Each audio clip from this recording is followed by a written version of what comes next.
The more I write notes about what I want to say on this topic, the more I think about it, and the less I can put down everything that sort of needs to go into these sorts of very important subjects. So I better start recording it before more things sort of get lost in the ether. But so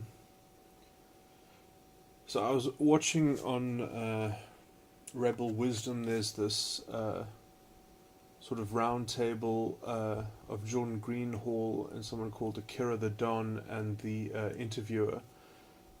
Comics. The title of the video is "Comics, Superheroes, and the Intellectual Dark Web."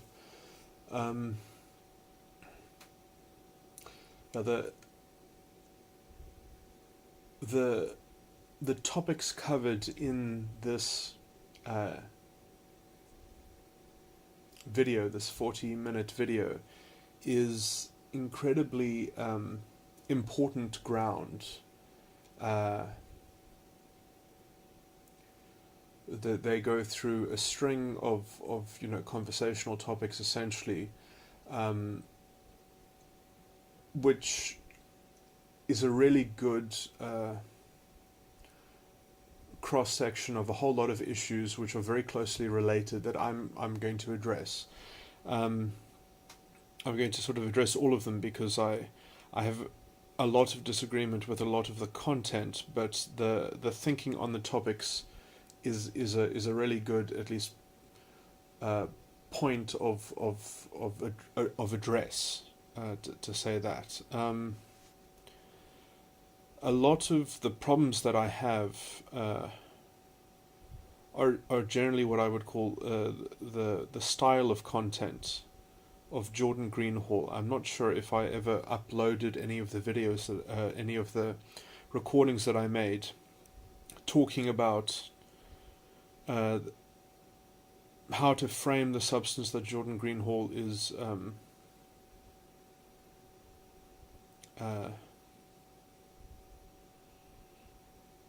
yeah, so I'm going to sort of address this issue. Yeah, so I guess to use some of maybe the language in the that I don't like a lot of the conclusions in the sort of the opinions expressed and such, but I mean, a lot of, let me just get into the issues specifically, I guess. So, yeah, there's so much to comment on. They bring up Joe Rogan as being a kind of, I mean, I don't have disagreements of fact with a lot of what is said here. It's true that people like Joe Rogan are almost like a sort of a nexus between high culture and low culture, and Joe Rogan is something like a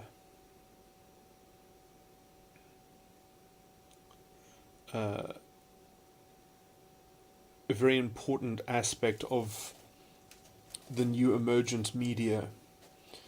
And there is a lot of obvious value in what Joe Rogan does functionally for, you could say, the evolution of culture and such. Yeah, this is perhaps not the best thing to start with here. I'm very critical of Joe Rogan's. You see, I don't like talking about these things because they come out very harsh. Like, a lot of my opinion and comment here is overly harsh, and it's important. The points that I make are very important, and that makes it even harsher. But there is a difference between the kind of the meta discussion of the issues that are important and let's just say the facts on the ground and how they present themselves, and these are separate arenas. So let's say the criticism that I have with Joe Rogan, if he were to take on board that criticism, he would probably be much less popular, and that would be that would not be helpful in some sense. So I mean, and in as much as that Joe Rogan is essentially a platform in which he can interact with many different voices, many different ideas come across his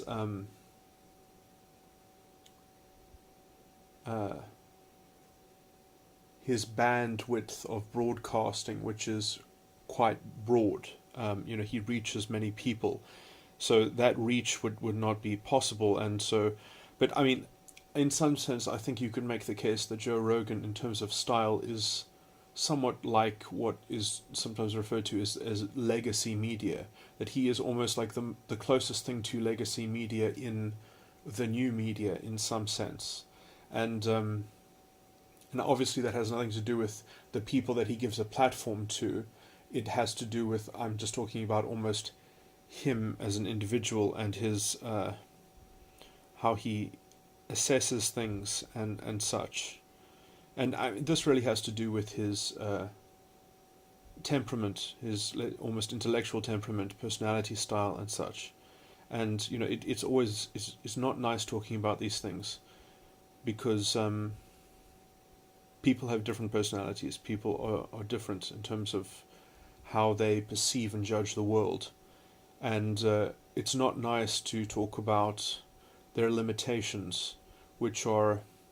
I don't think any of these limitations that I levy against people are in any way innate, but they're such heavy and ingrained patterns that develop character in a person's character through a process of, there's at least some level of psychological individuation, which obviously is why very young children are especially intelligent, because they are making decisions that are in fact framing their psyche, and how those things are structured lay the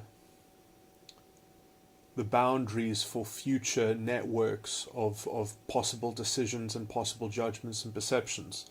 And so I mean, there are lots of different theories in terms of personality theory. All of the good ones essentially are not academically viable, because you can't really justify them academically, because there's not a good enough philosophical argument for how you would have to kind of meaningfully discriminate between different styles of cognition or mental objects, or these things are, by their very nature, incredibly theoretical. Psychology is probably the greatest blemish that we have in the respected world of academia, or I'm saying the kind of the societal authority that is given to academics. The lack of psychological sophistication and the impoverishment of but anyway, to just focus on this context. So I mean, there is a lot of shit that can be flung in every direction. I must say, I have a lot of reservation about Jordan Greenhall's contributions, which I could hash out. I don't know if I don't think I did upload these things, because I feel somewhat like I need to lay down a broader thing about why it's important to do so, because it definitely feels unfair without a proper context of talking about psychology. But there are two ways of, let's say, understanding the world, and I'm going to talk very roughly, because depending on how you bring up subjects and how, let's say, you reduce them, there are pitfalls. There are very obvious traps which I see people falling into, and this is the problem: is that people just almost want to fit into some kind of patterned framework that maybe the IDW is roughly sketching out, and they just want to kind of find some important dicta that they can live within that outline. They can operate without that outline, without someone like me creeping up in the shadows and sort of bashing them over their head, and levying things against them in a nasty way. And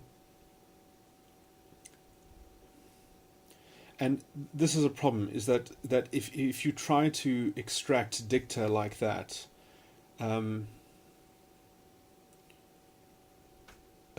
you've lost the real space, and you've kind of already conceded it to just kind of be taken over by what is essentially a kind of vague consensus of some kind of horrible morality, which I even heard some descriptions of in the content of this particular video, just in terms of now what I'm going to say. I can illustrate my point slightly, but what I think is missing from this discussion is, let's say, purchase on the core belief system that kind of grounds the IDW. And I think people even say, well, we're not trying to be the IDW, so we don't need to sort of have our feet on the ground in that way. We just actually want to live within a kind of framework or an outline and do some thinking of our own, let's just say. And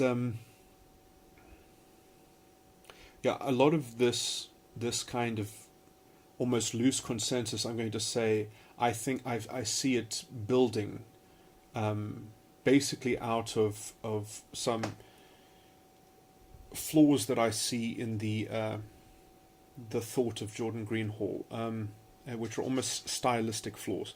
I can describe this in a few different ways, but I do want to give a sort of broader context. But let me just go back to making the illustration that I wanted to make. Creating an atmosphere of good behavior and creating venues in which this honest thinking can sort of happen in a nice way. My attitude is completely different. I see having an ethical culture is much stronger than that and much more important than all of that. So the only, let's say, thing that I would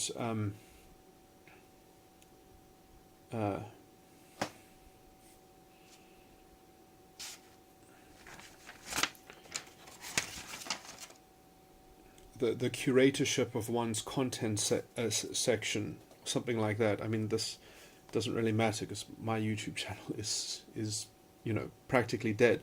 But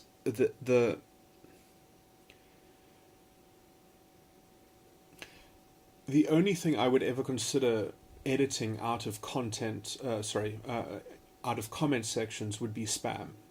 Like literally spam that you could not actually see what people were thinking or something like that. You don't need the repetition of something. So if something was literally inane and spam, I think you can obviously make a case for removing that. But if someone is making making a good point in a nasty way, I think intellectual honesty can deal with that. I think you can make an intellectual response. You can and then rebuke the person's style. I don't see a problem. I think you should be able to contend with these things. I don't think, essentially, when you are kind of editing, when you're removing people's comments because you don't like the kind of the cultural vibe that they're creating, that just sounds like,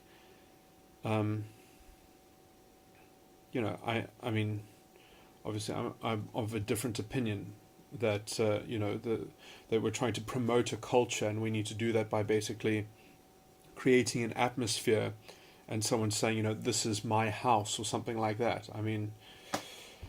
yeah, I mean, recoiled from a lot of that kind of. To me, that is the admission of a kind of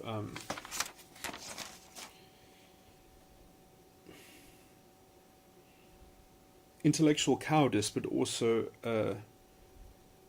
lacking the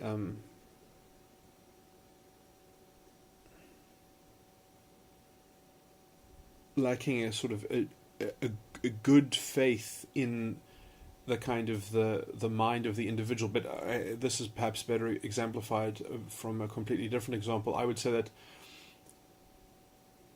yes, there are people out there who are going to read the comment as they read the first comments as they were listening to a video before they respond to the video, and that's almost like that contextualizes the content already, and that will contextualize, let's say, your response to it.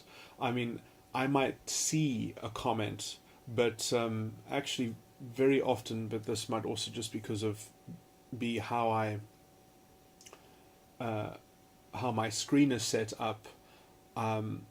It's in terms of the size of the YouTube panel where the video is viewing, I will not be interested in the comments until I have my own formed opinion. So after I have an opinion, then I'll maybe consider the comments to work out if someone has already, let's say, dealt with the thing that I found offensive, and then I can sort of add my 2 cents or chime in something or modify something that has already been pointed out, or make my own contribution, So I would say perhaps I'm in a very different class, and in some sense I am in a very different class of curator or consumer of this new media, because essentially I do consider myself as being part of the intellectual dark web. And I don't think that the price of entry of that is necessarily high. There are cultural references to this, that horrible pop music. I mean, actually, stylistically, I wouldn't call it horrible, but the content of this particular song, will never be royals. This is what I kind of see.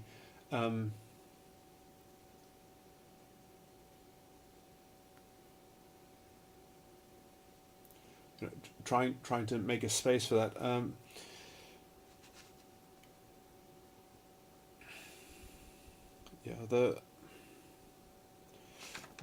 There's a lot of content that I need to cover, but I don't think there's anything like the death of the author in this new sense. I mean, I think that is a very that again comes from tracking a kind of the form of what patterns seem to be happening at a kind of abstract third person perspective on what's going on with this new culture or new media. You have to have a very kind of... Okay, yeah, this is a good summation, I think, of the problem happening here, is that you should not address people as a kind of group noun, that like human beings, that the whole perspective of like this is happening to human beings, plural, this is happening to group noun, and we are members of a group noun. This is the wrong way to conceive of these things, and you're going to get yourself into a lot of trouble because you actually completely circumvent what's really going on, because and I do think that there is an absence of dealing with, let's say, the core belief underpinning of let's say the IDW contribution.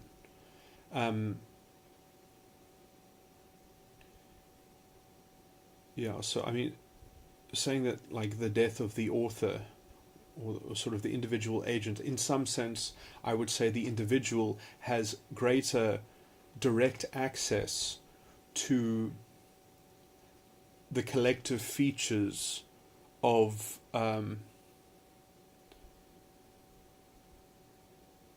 psychological properties that are aggregated and exist as sort of entities within the culture, which then can be I would say that the idea that the author is lost in that kind of greater saga of forces. I think that literally only happens in the mind of the audience that has already adopted the framework, essentially, of Jordan Greenhall. So it's interesting that there are some beliefs that almost they have a kind of there's almost a lot of nihilism in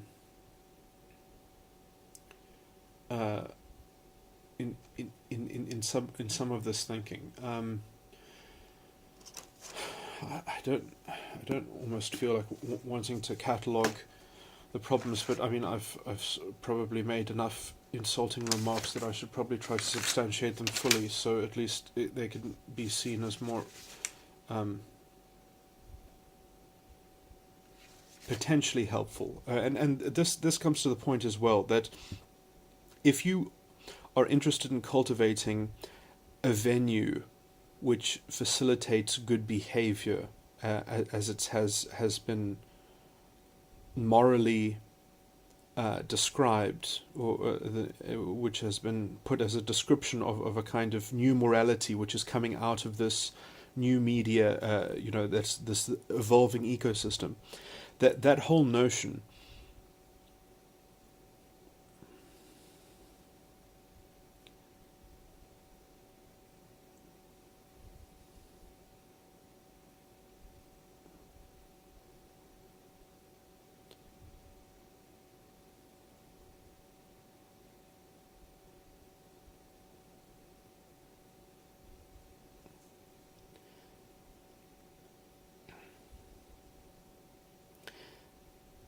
it has a kind of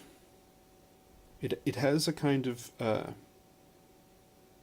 don't want to be too inflammatory, but I'm just trying to think of a nice way to kind of describe it. I can only think of analogies right now, but it's a sort of, we need security, we need safety. We need some room to breathe. And I do think that is an important grander point which can be served by something. We do need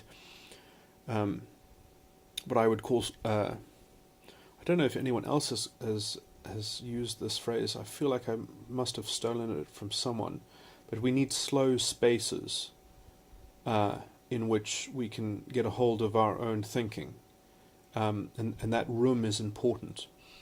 But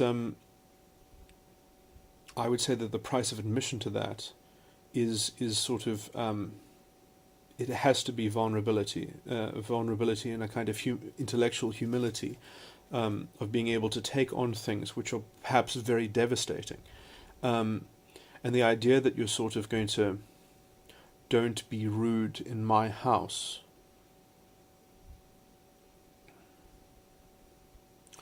I mean, yeah. Look, you see, it's very hard. You can't critique things blankly, because obviously there would be a context in which that would be appropriate. If someone is being rude and there isn't, let's just say, an intellectual challenge in what they say, but it's merely just almost spam, I would say that is worth disdaining and removing from your sort of environment, because it's literally just kind of trying to slow things down. But there are things that are not merely trying to slow things down. You could say that they are trying to wreak fatal devastation. And I think we have to be permissive and open to this, because we either have to refute or contest, or find some perhaps there is some potential value in that. At least in developing a rebuke or an immunity to such, let's say, an intellectual assault. And so, obviously, we cannot. Well, actually, no. Perhaps this is not so illegitimate to expect of people that the idea that people should be shielded from views that are would require one to completely dismantle oneself and redevelop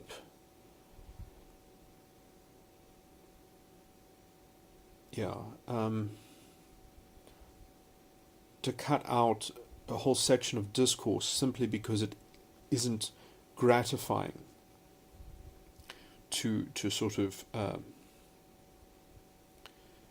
to parse, P-A-R-S-E. I always wish I could say that word. I could say that word without having to spell it because it's a homophone. But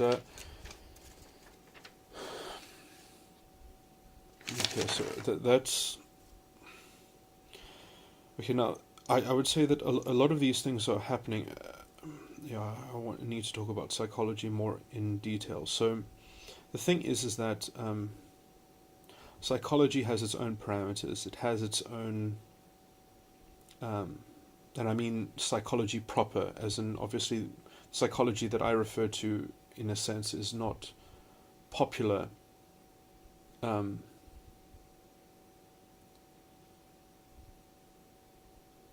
mean, it would probably do much better if I would write a book about my ideas before trying to sort of inject them into the public sphere. But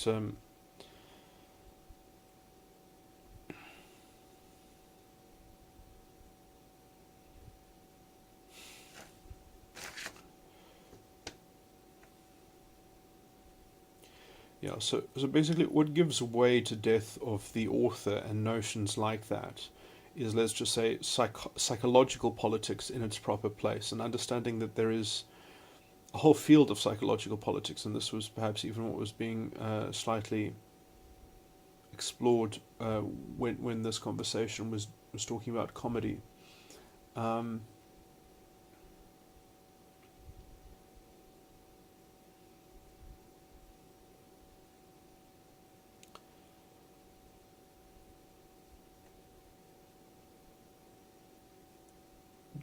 The problem, I would say, with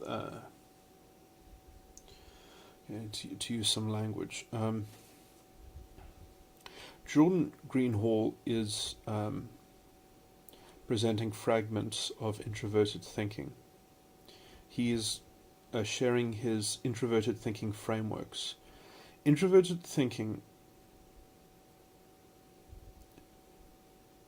is a very vital part of intellectual thought. The problem with articulating fragments of introverted thinking is that introverted thinking is so vital to intellectual life that it basically sets up orthodoxy and dogma, and this is especially sort of obvious when you've got fragments, because they will sort of have their own internal coherency, which will lead to more of the same, and it kind of ends up assimilating things into a kind of matrix framework. The problem with introverted thinking is that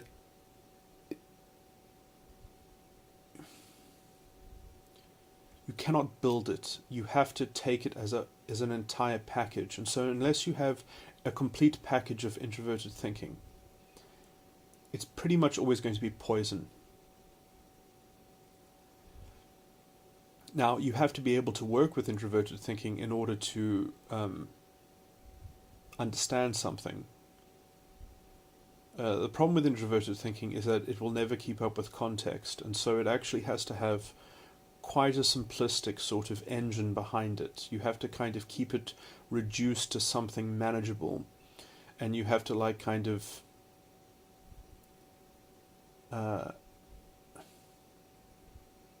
so it has to be representative of something that is quite core and pivotal, but something that is essentially quite simplistic and almost blunt, but almost infinite in its application.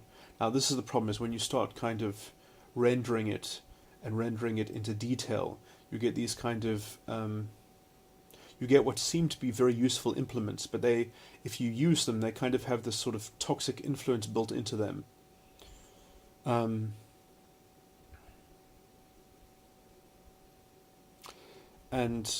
one of the toxic effects of this is that you get sort of married into an abstracted,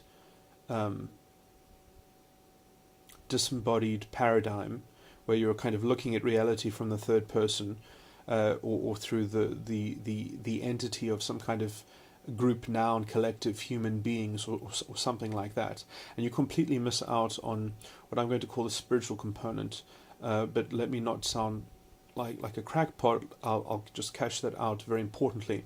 I was just thinking of a phrase which hopefully, looking at this phrase will illustrate these important points, because this goes into core belief, moving and understanding from a core belief rather than through a kind of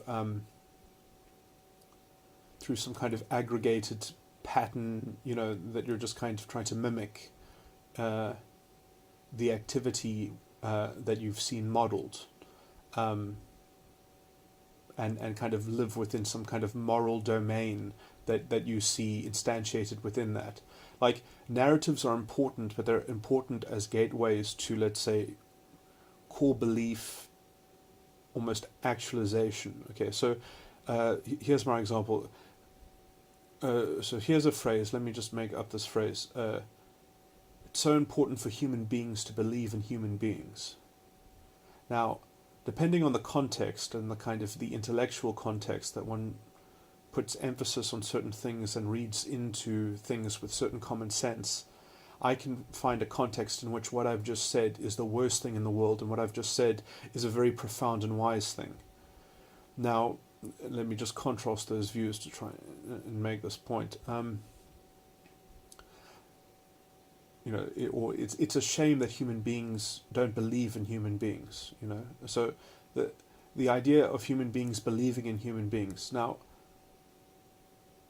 you should not believe in the group noun of human beings. That's simply just the collective of human beings, like matter-of-factly bandied together. That group of humans is not.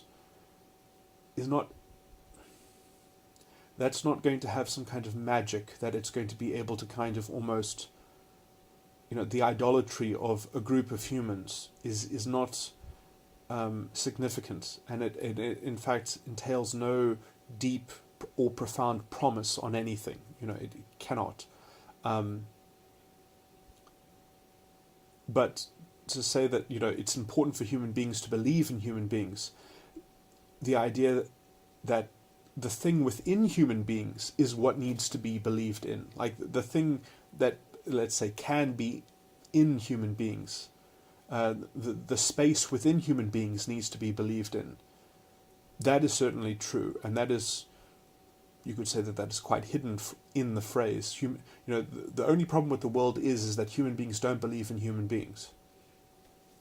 Now, if you believe in the space within human beings, right, that is the, let's say, the articulation of choice and let's say decisions made in an unbounded way, in the exercise of free will, let's say in the purpose, in the enterprise of constructing purpose. Okay, now this is what is actually happening when you're trying to create a community and you're trying to curatorship it into being a good venue of good activity or something like that. All of that is essentially meaningless unless you qualify it with what purpose are we cultivating, what purpose are we trying to kind of get our ecosystem to be crafted around. So there's a kind of economy of purpose, and there are different types of purposes. There are generative purposes, and there are just devastating and bankrupt purposes, in some sense, that are just looking for more people to go down with them, and that are kind of self-defeatism or just some species of nihilism. Now, in as much as one isn't transparent about one's purpose, which is kind of quite obvious in the intellectual sort of manifestation of what is generally regarded as skepticism. Skepticism doesn't have to state a purpose for you to have to take its accusations seriously. This is where skepticism essentially defeats people, because it forces people to get into their economy of no purpose, and therefore it will eventually exhaust you. So I mean, the proper way of defeating skepticism is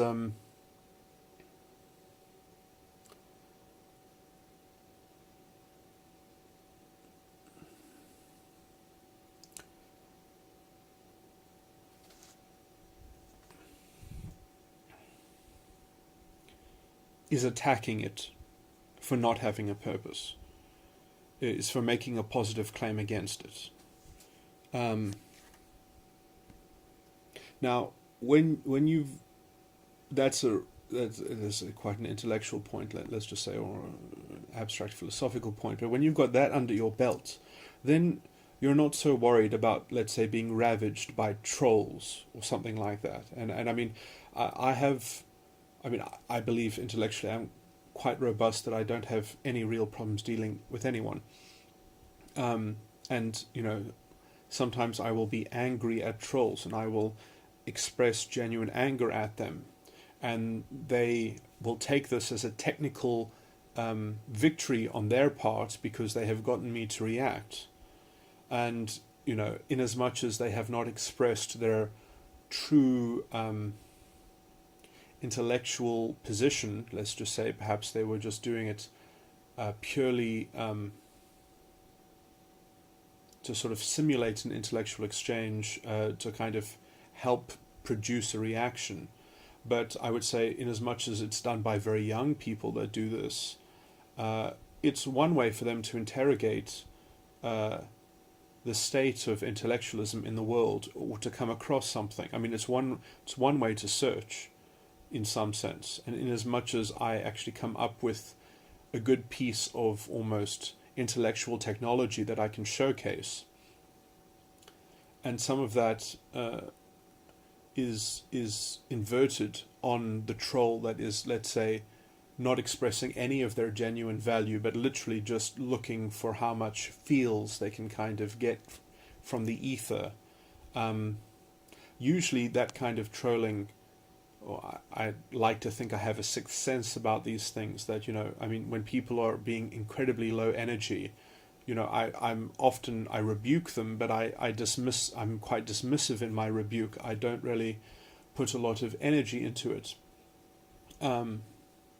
Anyway, there is a kind of art to this, and perhaps I could have discussed this with better details, but anyway, in a sense, one can add purpose to any context, even in as much as that one is communicating with and seeking to communicate with authenticity in the communication that is currently present, not just bemoaning the lack of authenticity, or the that something is missing in terms of some. So basically, I will bemoan when things are missing content that I think is missing or disagree with, but I won't bemoan purpose. There's no point in bemoaning that someone isn't expressing a proper purpose. I mean, this gets convoluted, but sometimes I will complain to people that I think they're being inconsistent, that they they're sense acting like pseudo-intellectuals, because they're not actually willing to take on anything, although they have kind of suggested that they are. I'm sorry, so I'm making these things, and I keep on trying to undermine them as dicta, because no dicta holds. The economy of purpose is sort of the real game that is being played by the IDW, let's just say, or the form of the new game in this new culture. So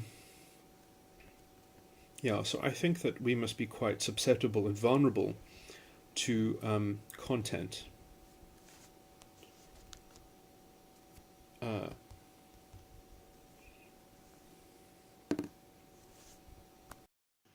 disagreement. Yeah, so the content disagreement is what we need to foster, and then suggesting and that will always be suggestive of the economy of purpose that is in play, in some sense, and that is, let's say, the essence of the meta discussion that is going on, or at least the core of the meta discussion. Obviously, the meta discussion can also have a kind of content in its own right, which is kind of not centered in the core, but will keep on tracing its particular its roots from the core into that sort of but generally it's very hard to discuss those things because they're almost of a psychological nature.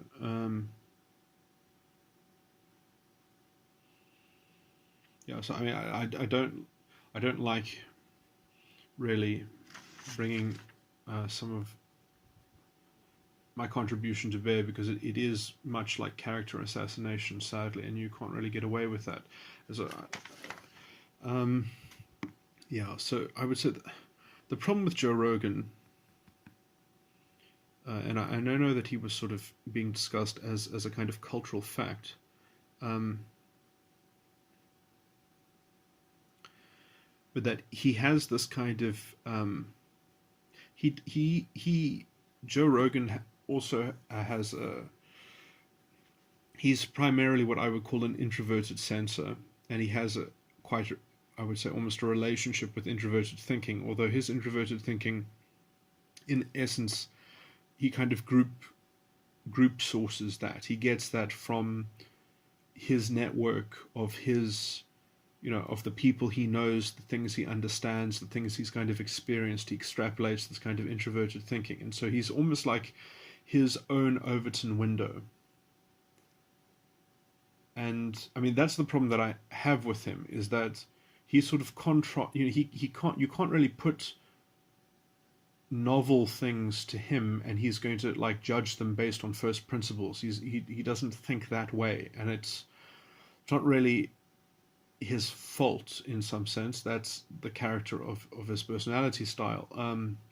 These things are subject to change, they are subject to modification, but generally speaking, very few people become enlightened. Very few people get the kind of self-knowledge that sort of allows them to change the cognitive functions that they have a pattern of utilizing. So, but I mean, and this is a fundamental problem in the grander scheme of things, is that so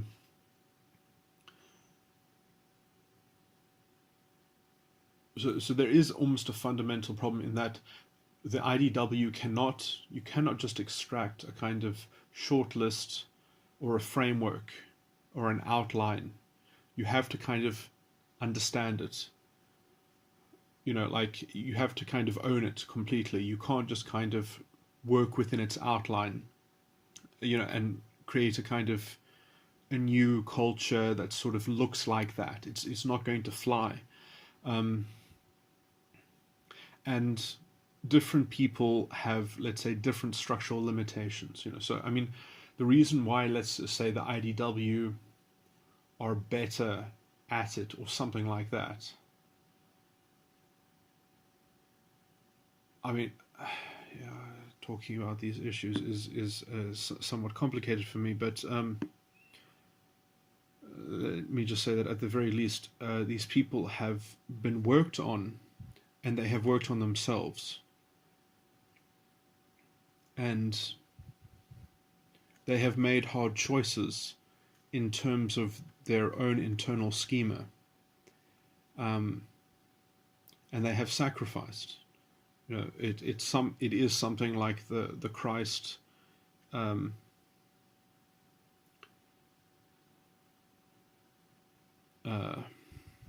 archetype,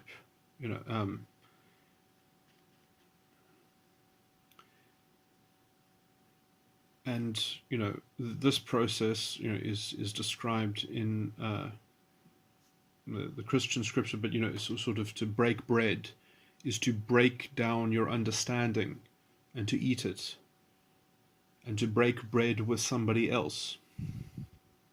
The kind of the communion and the sharing of the flesh and the blood, the breaking of the flesh and the consummation of the blood is, so you taste it to know, is that good wine? What is the effect of this wine? What is this blood good enough to drink? This is a kind of spiritual metaphor.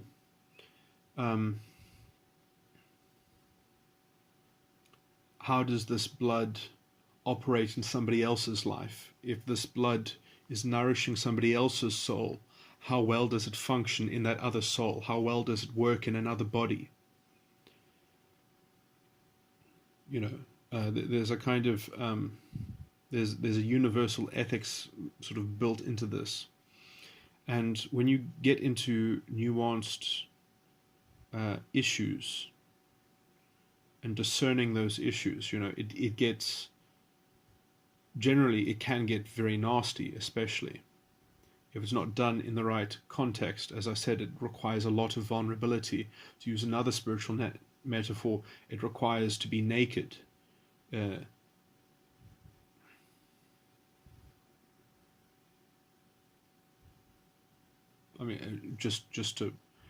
sure almost everyone must have had many dreams in their childhood about being naked in either public places or being naked in uncomfortable settings, and I feel sorry for people who did not have dreams like that, because if you didn't have dreams like that, you're certainly not looking in the right places. You're not asking the right questions. It's one that one might be engaged in the same process without having the dream. One could have similar veins of sort of daydreaming that mean the same thing, that have nothing to do with being naked, but have anyway. I'm not going to get into sort of so.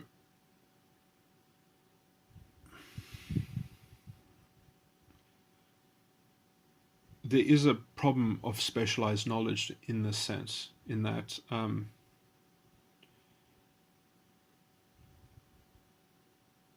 it's not something that is just going to take on in culture. It does require a certain, let's say, conscious common purpose, let's just say, or economy of common purpose. And that economy of common purpose, or reaching a greater level of understanding in that, or something like that, unless it gets into the kind of caring about the kind of how to construct that common purpose in a way that is vulnerable enough to actually not fall prey to just kind of something that essentially just becomes the new form of kind of historical residue,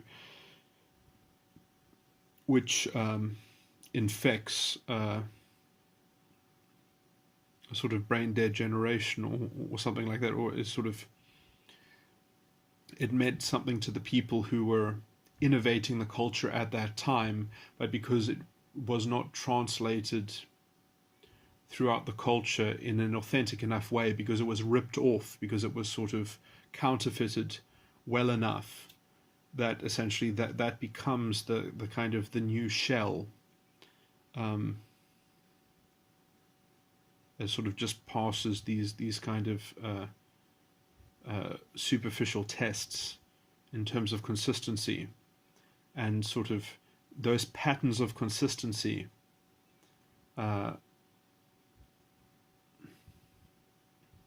I can understand the intellectual interest in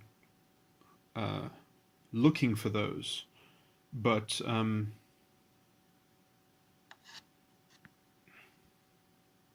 Yeah, and that is certainly the interest of people who have, let's say, a creative introverted thinking.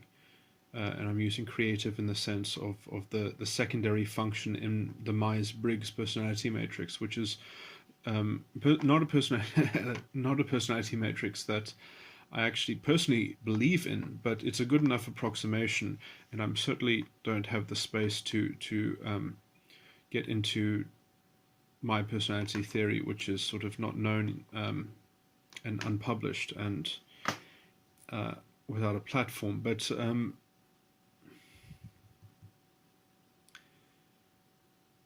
yeah, there is a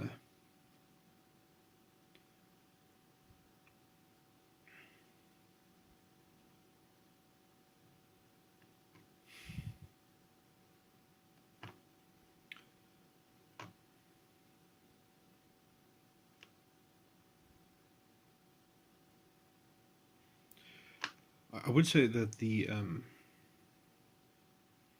find that where I wrote that point, but the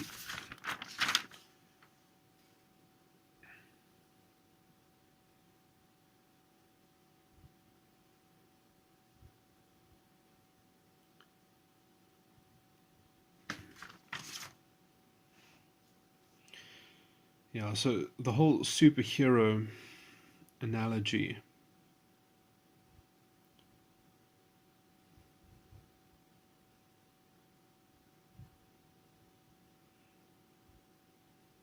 I guess, I mean,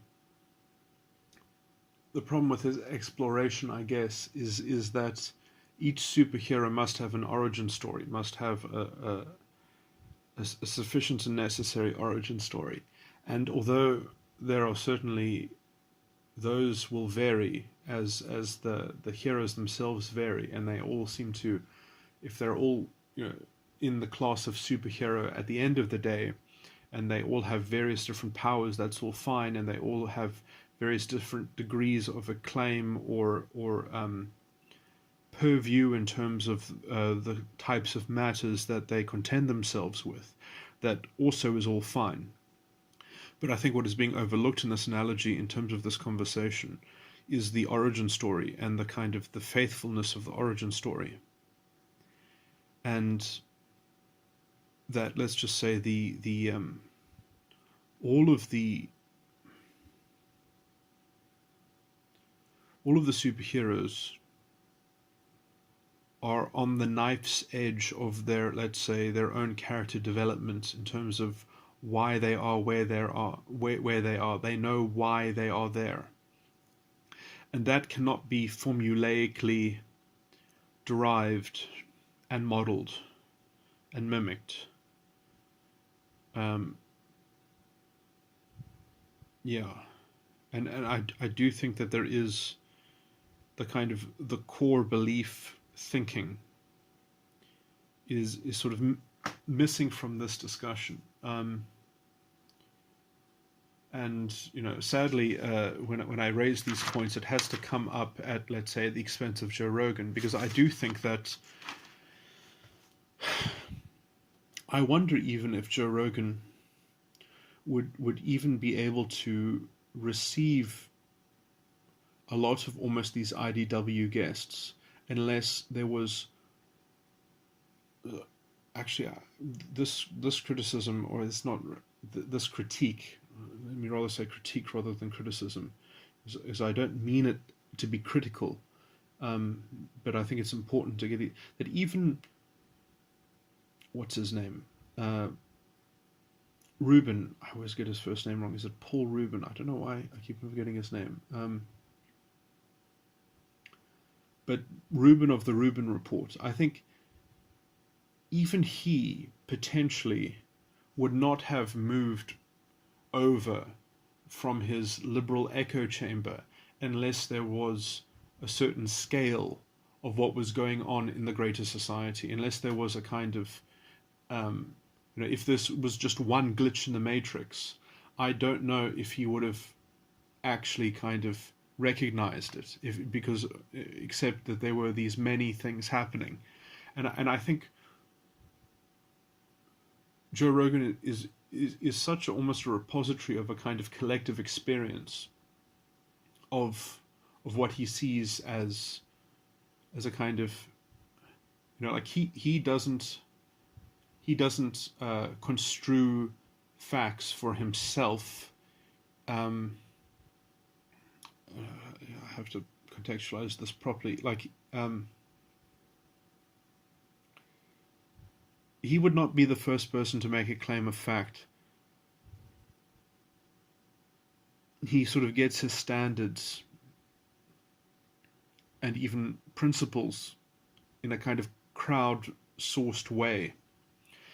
And in as much as that he becomes an organ of essentially a much larger movement, so he's part of a thinking process with his audience almost, that is, let's say, more open. And that's probably what perhaps allows him to draw a broader appeal, because he's, let's say, not as judgmental as he is perceptive. He is very perceptive, but not as judgmental, and that manifests sometimes as an incredibly almost capricious, judgmental. The only example I can think of is if you look at his exchange with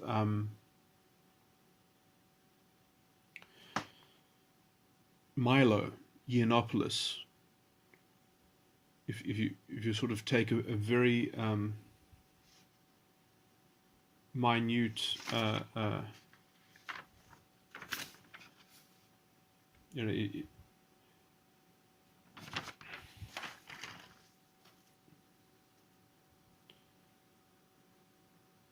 following the threads of the intellectual threads of that exchange.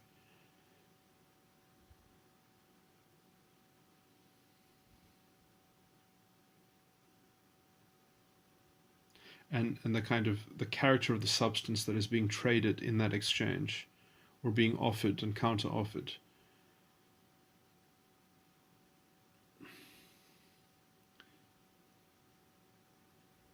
Anyway, so I see figures like Joe Rogan. At least how I believe he was discussed in this conversation is that he was being roughly. This claim was not directly made, but I think the reason why Joe Rogan entered the discussion was because he's roughly seen as, we need a robust middle ground where things happen, and we need to kind of create the landscape of culture. All the topics brought up in this conversation are like, it's talking right at the heart of things that are kind of, in the zeitgeist of this burgeoning new era or something like that, or like it's sort of, it's quite almost a visionary reading on sort of the likely framework and structure of how culture is broadly evolving. And to me, it loses its spiritual elements. And when I say spiritual, I mean like in that it's being led by the collective noun of human beings, and it's not being led by the decision of human beings of what is within human beings. I think even in the discussion in terms of like how anything develops, like Jordan Greenhall was talking about courage, that, people have this kind of instinctive drive to know that if our culture is not a repository of a sufficient enough courage, that we're in perhaps a hopeless state or something like that. And I think hope, part of the development of hope, or the container of hope, is perhaps being slightly displaced by the kind of analysis which Jordan Greenhall tends to gravitate toward, because this introverted thinking, I believe, actually is always, that in fact is a state of hope. And if it is not, let's say, tethered to core beliefs. And I know Jordan Greenhall, I'm sure, has great intentions, but I don't think that his introverted thinking is particularly tethered to the core beliefs of his good intentions. I think they're almost, he clinically is doing the one, abstractly, in good faith, from this kind of divided sense of his intention and his character and his mental machination or whatever. But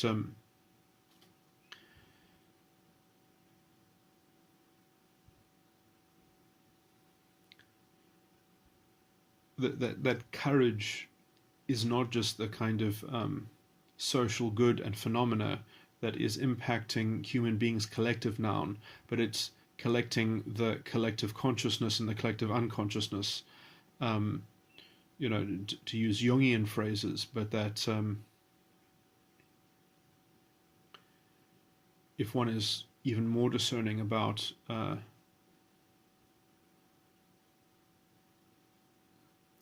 people's conceptual networks and their mental schema, and how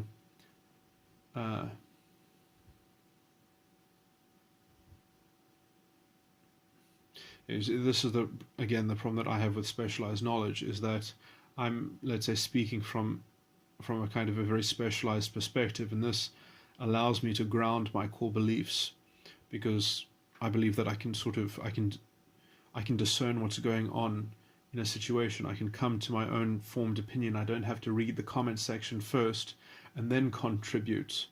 And I would even say that strategy allows me to actually, at some point, develop the strength to have a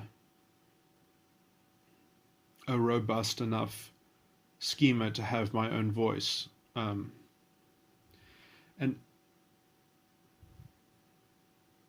yeah, so I mean, I'm seeing that. So I hope that I know this sounds arrogant and conceited, but you see that those points, I think, are almost incredibly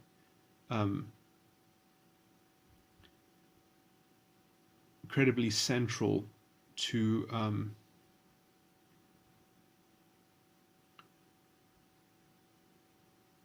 the contrast in positions, in terms of the content of this conversation that I've been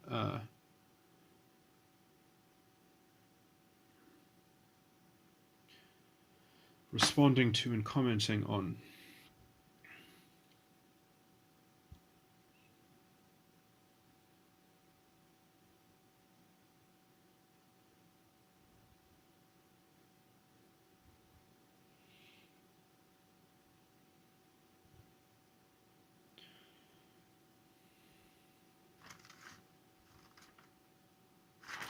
Yeah, I just want to say that I think that Jordan Greenhall is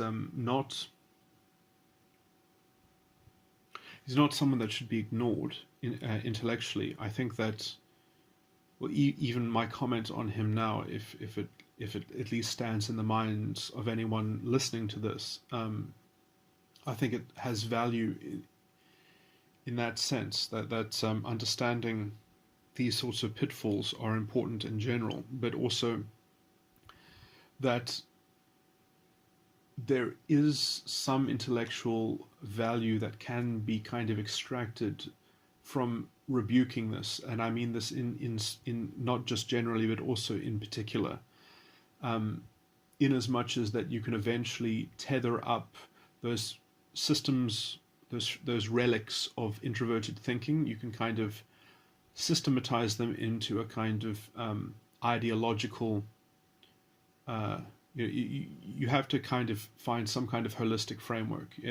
So the problem with TI is always going to be poisonous unless you can kind of create a some kind of interface. Like, I didn't want to bring up all these strange spiritual sort of analogies and things like that, but there are networks that can be made between different people that can synergize and reinforce each other in a positive way. And so that in tandem with other people's gifts, let's just say, you can create something that's greater than the sum of its parts. And you can almost kind of create a kind of a human mechanism made up of spiritual gifts and, let's say, psychological insights, that if you have a good enough working system. I mean, generally the problem with TI is that it can only really be used to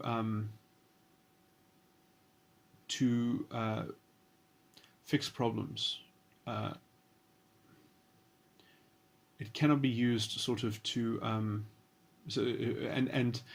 it can be used to sort of diagnose problems.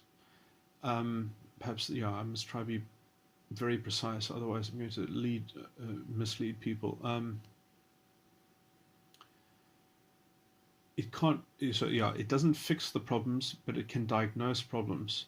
But it really is very bad at suggesting what the solution is, because it has no so it really is something that kind of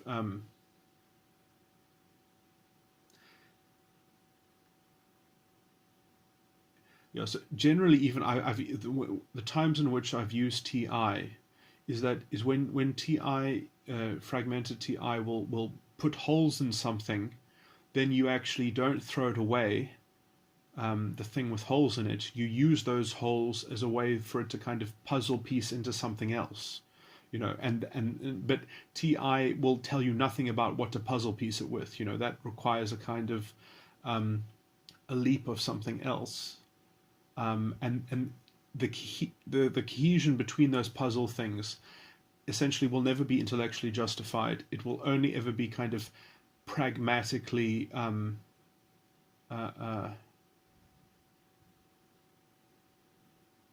so in some sense you can never impose these sorts of you'll never find use for these things in very strict arenas that have to be, let's say, universally ethical. You can only find efficacy for this kind of you can only find utility when you're dealing in sort of creative enterprises, like constructing something where everyone involved is consenting, sort of like devising businesses or sort of creating something constructive with a group of people. You're not going to this is not a way to do government, except in some kind of voluntary sort of self-government that is kind of constituted. So TI is hope, but it is hope already kind of has to presuppose a sort of faith. It doesn't have any specific expression of faith.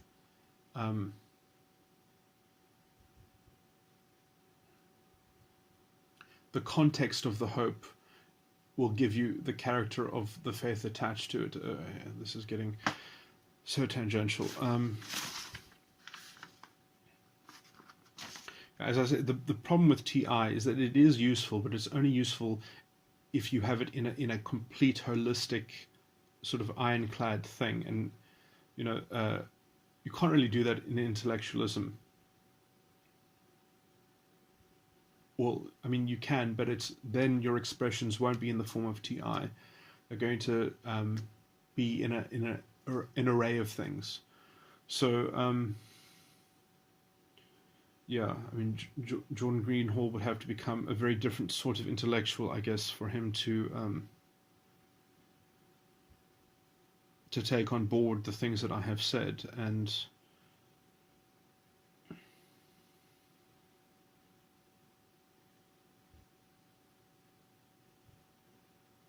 so,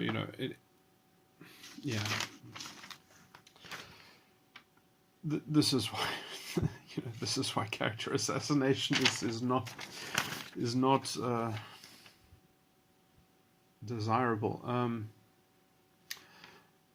mean, this is roughly speaking why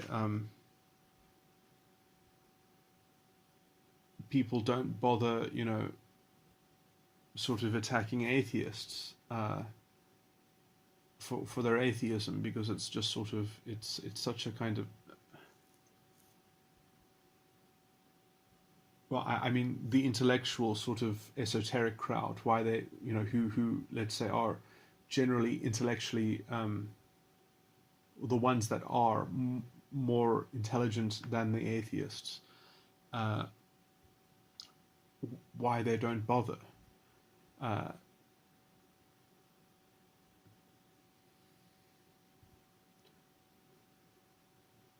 Because people are, let's say, so psychologically invested, and people are certainly going to be more psychologically invested in their personality style than they are about a mere belief, because I mean, really, just to say, just to make a general point, which is perhaps going to be quite provocative, but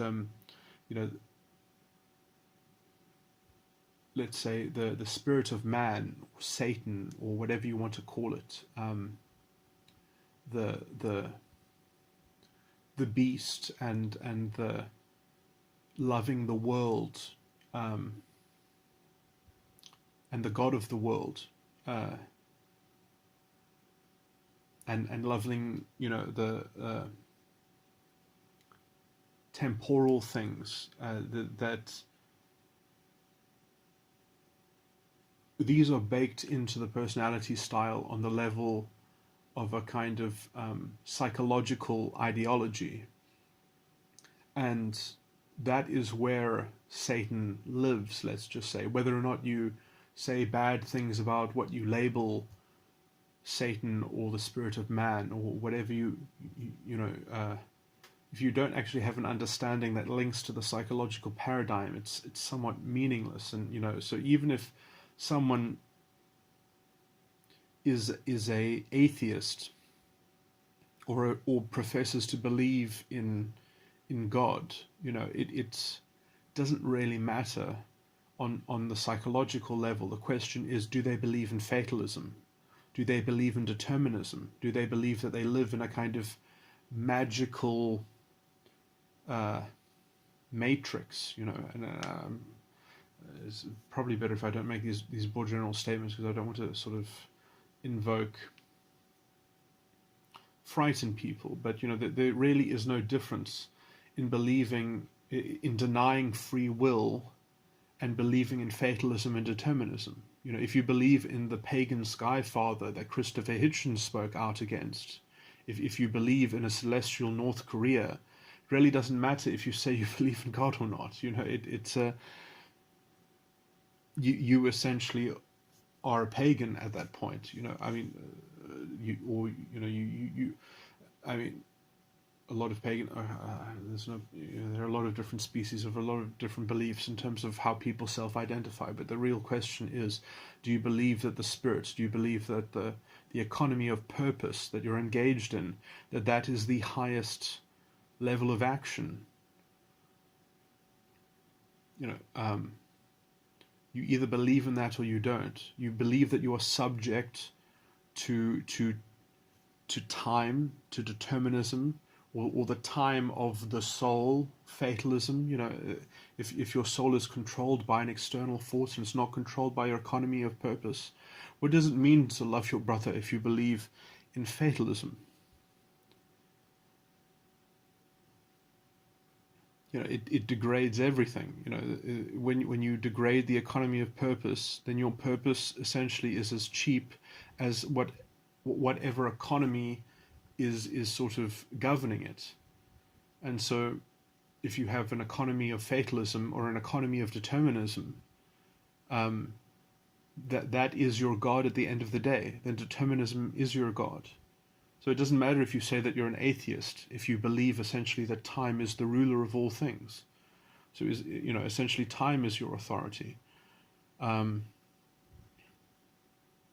some other physical property, or some other okay. Anyway, these are metaphysical claims, and so it is a very high bar to admission into the club in some sense, because you have to say, you have to sort of take responsibility. But when you do that, you get the power, as it were. You become a superhero. And these sorts of core beliefs, they can be accessed through narrative, and we definitely need narratives, probably better narratives than just the superhero analogy. As I said, that what is probably missing in this discussion is that the origin story is more important than just looking at these capes and these superheroes. Is that what is hidden behind the cape is the origin story. The public doesn't see the origin story. And so, yeah. Okay, I'm finally going to stop talking now.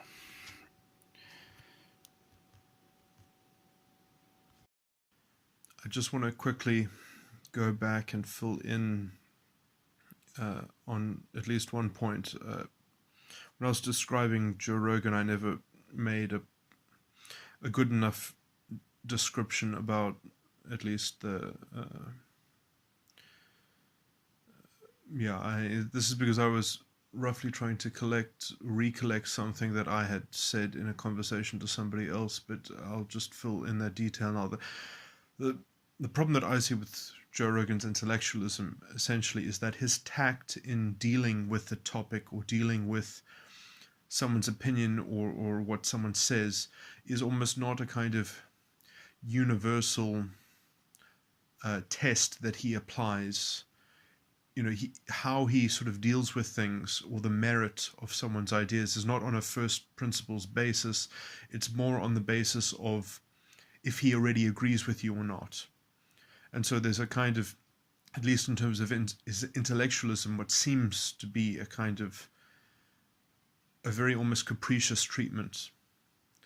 And that has its value because, in a sense, he's representing all the very many opinions and factions on this topic, which he has kind of generally perceived and fielded from what he considers at least respectable elements within the general society or population or something like that. So he will often, I don't actually consume a lot of his work, but he will reference feelings and opinions out there, which he will kind of have quite somewhat of a holistic record of and repository for dispensing, and he will have almost a record of almost like a matrix of controversy and a matrix, in terms of the various factions that he sees that have a dog in the fight or something like that, and how he keeps tabs on that is also perhaps why he's able to at least be a platform that caters to a very broad audience. But what he is in fact modeling is something that at least I find doesn't bear record to any core belief or universal ethic or anything like that. It doesn't have a kind of substantive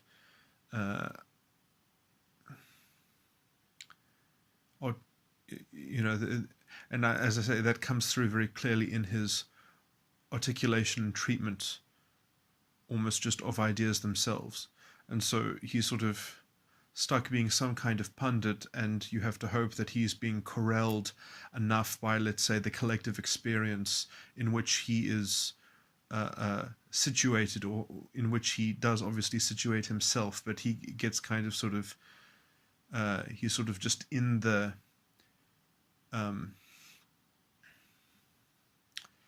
general trend, in the general movement or whatever. And I mean, for various reasons, this lends itself to modeling things which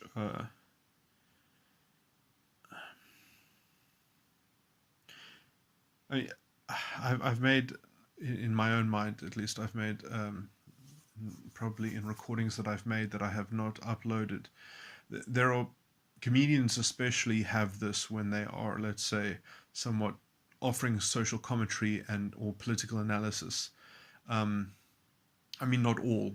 I would say George Carlin uh, had a kind of first principles sort of stance on things, and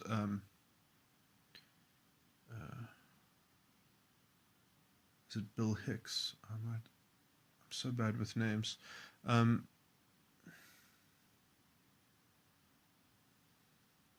his name wasn't Stephen Hicks, was it? No, I think it was. Sorry, I think it's Bill Hicks. Anyway,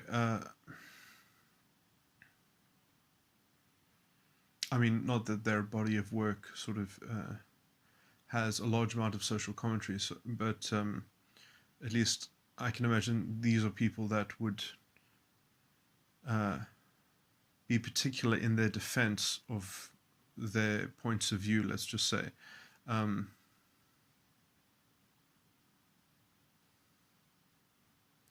Anyway,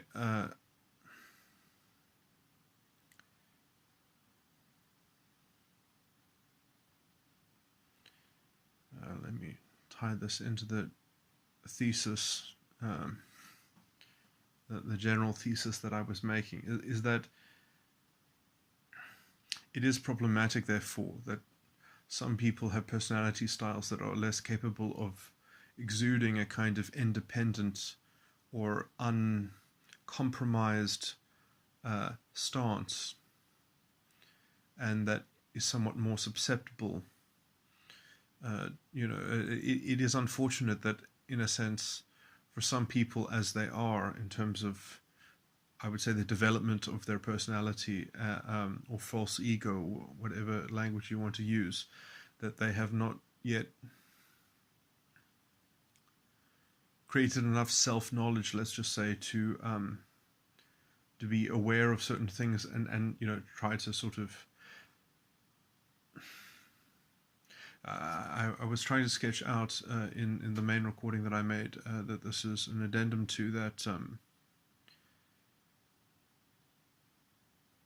that sort of when you try to sort of address these issues, you're starting in some sense with almost nothing, in a naked state and a completely undeveloped state. You're trying to develop a new faculty or facility within your character, and that is incredibly daunting. And having to go through the phases of, let's say, redevelopment, and hopefully more of a pristine way, because if you're sort of just going to mix it haphazardly with how you've already collected experiences, essentially it's going to be impossible to sort of not just continue the same mistakes in some slightly more cryptic or subtle way, that the error gets compounded in perhaps under some kind of general guise, and then I mean, that can also be part of the process of development, that then one takes, if one can re-diagnose or re-submit oneself to some sort of exercise of reform or revision, you can sort of see a meta pattern and sort of getting closer to the root of it, in terms of manufacturing some sort of realignment or growth at the point at which one was delimited into. It is interesting because people are shaped a lot by their experiences, and I mean this in a positive way, in that when one is confronted with something and, let's say, demolished, and then there is a restructuring that comes from that the experience somewhat, which is part of their narrative then, and perhaps a narrative around their core belief, enables them to articulate something new, something that is from a synthesis. And so in some sense, you get a piece of somebody else worked into your character. And as long as you're conscious about this, in a sense, you can somewhat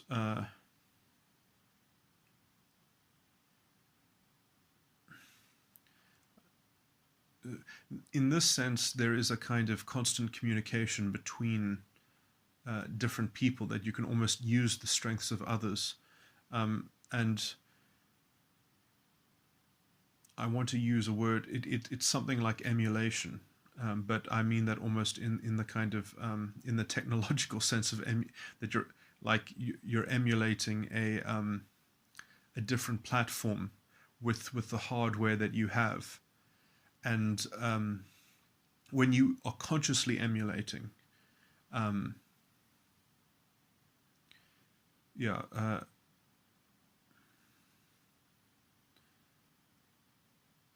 can also then recognize that even your original false ego is itself a form of emulation, but often it's a kind of unconscious, reactive thing that there are lots of ways of describing it. Primal hurt. Can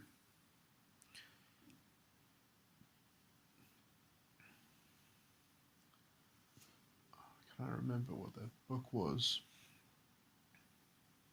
called?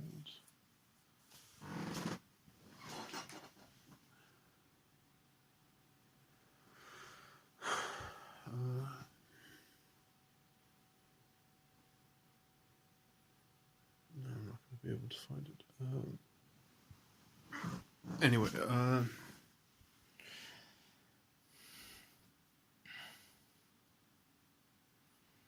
I think it was called something like Sacred Contracts.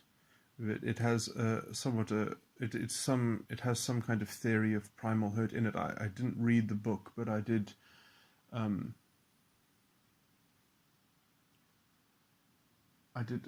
I think, inform some of the author's knowledge in this area. It was a very long time ago, but anyway, yeah, I make all these claims, which might prove very troublesome to substantiate at some point, but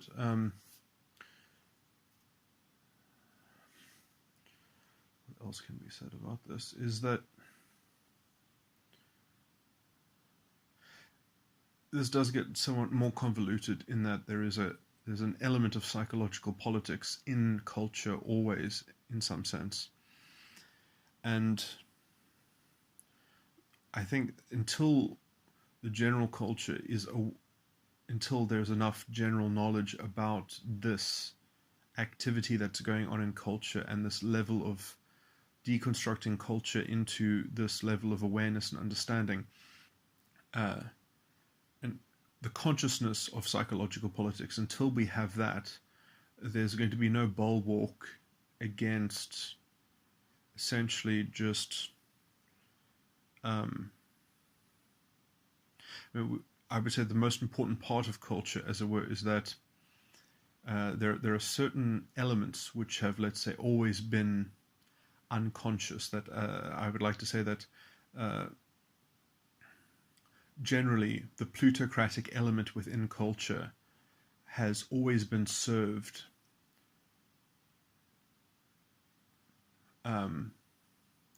by a kind of sympathetic bond with the so-called revolutionaries. The people like Russell Brand I find very intellectually cheap. And, these are actually, they pretend to be visionaries, but they are in fact the most reactionary sorts of people you can imagine. That it's that kind of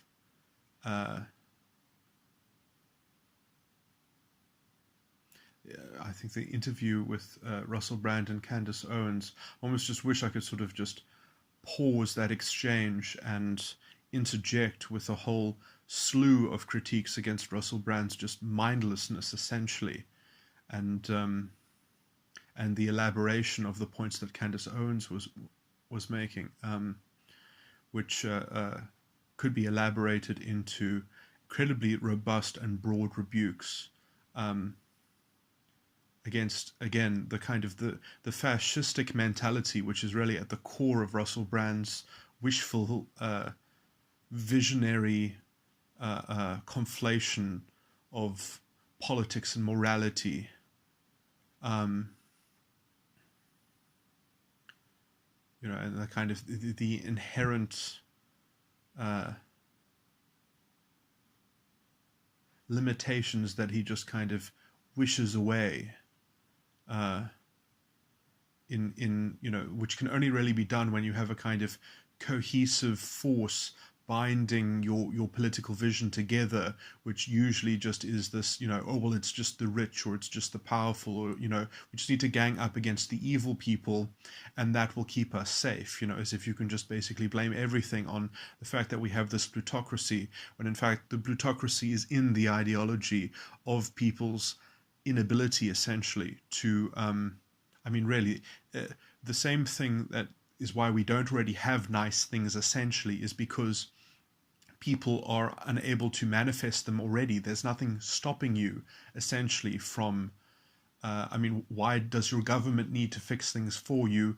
Why can't you privately organize around politics? We live generally in open enough societies that it really shouldn't matter, even if you are run politically by idiots, because you could organize your life essentially to completely avoid those structures well enough, if you were able to actually coordinate your energy well enough to displace what is provided by the general association of a broader society, rather than actually creating a more effective society. The society should be better for the people that deserve more justice. It's sort of, that will generally always tend towards the kind of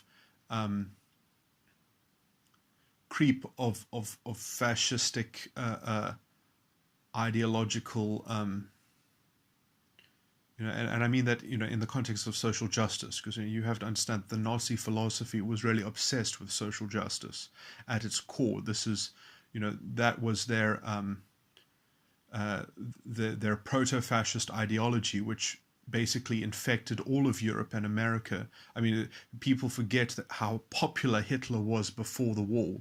Before the war, Hitler was pretty much the most popular leader in Europe. And people forget why, is because, the kind of the liberal progressive vision, which collected people in the Nuremberg rallies to destabilize Weimar Germany, basically essentially the proto-feminists as well, and all those people walking hand in hand, wanting, essentially the proto-fascist vision is that you would have basically a rainbow Hitler that sorts everything out. But obviously identity and sort of identity purity, or whatever, or identity morality, can only serve one master. So, there's only one ring to rule them all. Essentially, the state can only serve one identity, and identity is just such a pathetic philosophical vehicle and instrument.